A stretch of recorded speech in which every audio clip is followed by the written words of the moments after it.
ನಮಸ್ಕಾರ ಮನಿ 9 ಕನ್ನಡದ ಎಕ್ಸ್ಪ್ಲೇನರ್ ಕಾರ್ಯಕ್ರಮಕ್ಕೆ ಸ್ವಾಗತ. ನಾನು ಮಲ್ಲನಗೌಡ ಮಾಲಿ ಪಾಟೀಲ್. ಬನ್ನಿ, ಇವತ್ತಿನ ಎಪಿಸೋಡ್ನಲ್ಲಿ ನಾವು ಈ ಕಾರುಗಳ ಬೆಲೆ ಏರಿಕೆ ಬಗ್ಗೆ ಒಂದಷ್ಟು ಡೀಟೇಲ್ ಆಗಿ ತಿಳಿದುಕೊಳ್ಳುವಂತಹ ಪ್ರಯತ್ನವನ್ನು ಮಾಡ್ತಾ ಹೋಗೋಣ. ನೋಡಿ, ಕಾರು ಖರೀದಿ ಮಾಡಬೇಕು ಅಂದುಕೊಂಡವರು 2024ರ ಜನವರಿಯಿಂದ ಸ್ವಲ್ಪ ಹೆಚ್ಚಾಗಿ ಹಣವನ್ನು ತೆರಬೇಕಾಗುತ್ತೆ. ಯಾಕೆಂದರೆ Maruti, Tata motors, M&M, MG, Hyundai ಜೊತೆಗೆ BMW, ವೋಲ್ವೋ, ಔಡಿ, ಮರ್ಸಿಡೀಸ್ ಬೆಂಜ್ ಇವೆಲ್ಲವುಗಳು ಸೇರಿದಂತೆ ಬಹುತೇಕ ಕಂಪನಿಗಳು ತಮ್ಮ ವಾಹನಗಳ ಬೆಲೆಯನ್ನು ಏರಿಕೆ ಮಾಡಿವೆ. ಹೊಸ ವರ್ಷದಿಂದ ಸುಮಾರು 9 ಕಂಪನಿಗಳು ತಮ್ಮ ಕಾರಿನ ಬೆಲೆ ಏರಿಕೆ ಮಾಡಿವೆ. 1-3% ಬೆಲೆ ಏರಿಕೆ ಆಗಿದೆ. ಬೇರೆ ಬೇರೆ ಮಾಡೆಲ್ಗಳಿಗೆ ಈ ಪರ್ಸೆಂಟೇಜ್ ಹೆಚ್ಚು ಕಡಿಮೆ ಆಗಬಹುದು.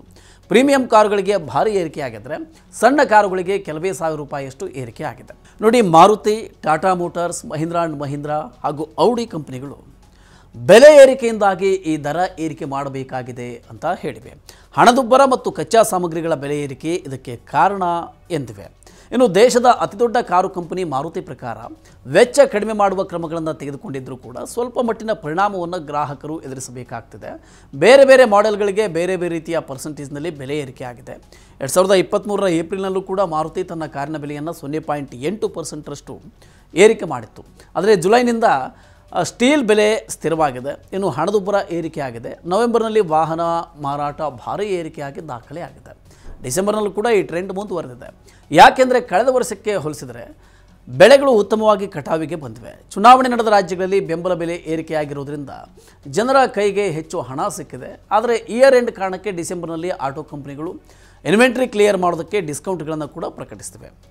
ಆದರೆ ಇನ್ವೆಂಟ್ರಿ ಇರುವ ಮಾಡೆಲ್ಗಳಿಗೆ ಮಾತ್ರ ಡಿಸ್ಕೌಂಟ್ ಇರುತ್ತೆ ಅಂತ ಡೀಲರ್ಗಳು ಹೇಳ್ತಾರೆ. ಸದ್ಯ SUVಗಳ ಮೇಲೆ ಯಾವುದೇ ಡಿಸ್ಕೌಂಟ್ ಇಲ್ಲ. ಪ್ರಾಫಿಟ್ ಮಾರ್ಟ್ ಸೆಕ್ಯೂರಿಟೀಸ್ನ ಸಂಶೋಧನೆ ವಿಭಾಗದ ನಿರ್ದೇಶಕ ಅವಿನಾಶ್ ಗೋರಕ್ಷಕರ್ ಹೇಳುವಂತೆ ಬಹುತೇಕ ಆಟೋ ಕಂಪನಿಗಳು ಜನವರಿಯಲ್ಲಿ ಹೊಸ ಪ್ರಾಡಕ್ಟ್ಗಳನ್ನು ಬಿಡುಗಡೆ ಮಾಡಿ ಬೆಲೆ ಏರಿಕೆ ಮಾಡ್ತವೆ. ಈ ತಿಂಗಳ ಖರ್ಚು ವೆಚ್ಚವನ್ನು ಜನರು ಹೆಚ್ಚು ಮಾಡ್ತಾರೆ ಅಂತ ಕಂಪನಿಗಳು ಭಾವಿಸ್ತವೆ. ಸಾಮಾನ್ಯವಾಗಿ ಆಟೋ ಸೆಕ್ಟರ್ನಲ್ಲಿ ವರ್ಷಕ್ಕೆ 2 ಬಾರಿ ಬೆಲೆ ಏರಿಕೆ ಆಗುತ್ತೆ. ಅದರಲ್ಲೂ ಕೂಡ ಜನವರಿಯಲ್ಲಿ ಸ್ವಲ್ಪ ಹೆಚ್ಚೇ ಏರಿಕೆ ಆಗುತ್ತೆ. ಬೆಲೆ ಏರಿಕೆ ಆದರೆ ಕಾರು ಮಾರಾಟದ ಮೇಲೆ ಪರಿಣಾಮ ಉಂಟಾಗುತ್ತದೆಯೇ ಅಂತ ಕೂಡ ನೋಡೋದಾದರೆ ಪರಿಣಾಮ ಆಗೇ ಆಗುತ್ತೆ. ಅಂದರೆ ಎಷ್ಟರ ಮಟ್ಟಿಗೆ ಆಗುತ್ತೆ ಅನ್ನೋದನ್ನು ಕೂಡ ನಾವೀಗ ನೋಡೋಣ. ನೋಡಿ, ಸದ್ಯ ಇರತಕ್ಕಂಥ ಇನ್ವೆಂಟ್ರಿಯ ಮೇಲೆ ಆಟೋ ಕಂಪನಿಗಳು ಮತ್ತು ಡೀಲರ್ಗಳು ವಿಶೇಷವಾದ ಡಿಸ್ಕೌಂಟ್ಗಳನ್ನು ಕೊಡ್ತವೆ. ಪರಿಣಿತರು ಹೇಳೋ ಪ್ರಕಾರ ಬೆಲೆ ಏರಿಕೆಯಿಂದಾಗಿ ಡೀಲರ್ ಇನ್ವೆಂಟ್ರಿ ಕೂಡ ಹೆಚ್ಚಾಗುತ್ತೆ. ನವೆಂಬರ್ನಲ್ಲಿ ಕಾರು ಡೀಲರ್ಗಳ ಬಳಿ 61-64 ದಿನಗಳ ಇನ್ವೆಂಟ್ರಿ ಇತ್ತು. ಅಕ್ಟೋಬರ್ನಲ್ಲಿ 63-66 ದಿನಗಳ ಇನ್ವೆಂಟ್ರಿ ಇತ್ತು. ಬೆಲೆ ಏರಿಕೆಯಿಂದಾಗಿ ಕಡಿಮೆ ದರದ ಕಾರುಗಳು ಮಾರಾಟದ ಮೇಲೆ ಪರಿಣಾಮ ಬೀರಬಹುದು. ಯಾಕೆಂದರೆ ಪ್ಯಾಸೆಂಜರ್ ವೆಹಿಕಲ್ ಸೆಗ್ಮೆಂಟ್ನಲ್ಲಿ ಕಡಿಮೆ ದರದ ಕಾರುಗಳ ಬೇಡಿಕೆ ಮೇಲೆ ಈಗಾಗಲೇ ಒತ್ತಡ ಇದೆ. ಬೆಲೆ ಏರಿಕೆಯಿಂದ ಈ ಸವಾಲು ಇನ್ನಷ್ಟು ಜಟಿಲವಾಗಲಿದೆ ಎಂಬ ಆತಂಕ ಕೂಡ ಇದೆ. ಕಡಿಮೆ ದರದ ಕಾರುಗಳಲ್ಲಿ 1-2% ಏರಿಕೆ ಹೆಚ್ಚು ಸೂಕ್ಷ್ಮ ಅಂತ ಪರಿಗಣಿಸಲಾಗುತ್ತೆ. ಇನ್ನೊಂದು ಕಡೆ 10 ಲಕ್ಷ ರೂಪಾಯಿಗಿಂತ ಹೆಚ್ಚಿನ ಬೆಲೆ ಕಾರಿನ ಮೇಲೆ 1-2% ಅನ್ನೋದು ದೊಡ್ಡ ಮಹತ್ವವನ್ನು ಪಡೆಯುವುದಿಲ್ಲ.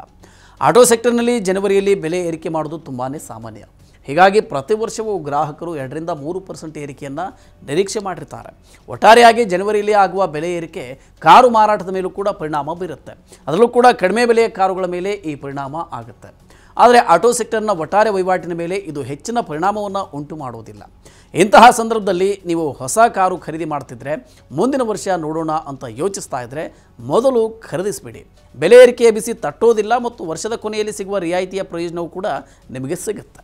ಈ ರೀತಿಯ ಇನ್ನಷ್ಟು ಮಾಹಿತಿ ಮತ್ತು ಪರ್ಸನಲ್ ಫಿನಾನ್ಸ್ ವಿಚಾರಗಳಿಗೆ ಡೌನ್ಲೋಡ್ ಮಾಡಿ ಮನಿ 9 ಕನ್ನಡ ಆ್ಯಪ್ ಹಾಗೂ ಯೂಟ್ಯೂಬ್ನಲ್ಲಿಯೂ ಸಬ್ಸ್ಕ್ರೈಬ್ ಆಗಿ, ಲೈಕ್ ಮಾಡಿ, ಶೇರ್ ಮಾಡಿ. Thank you.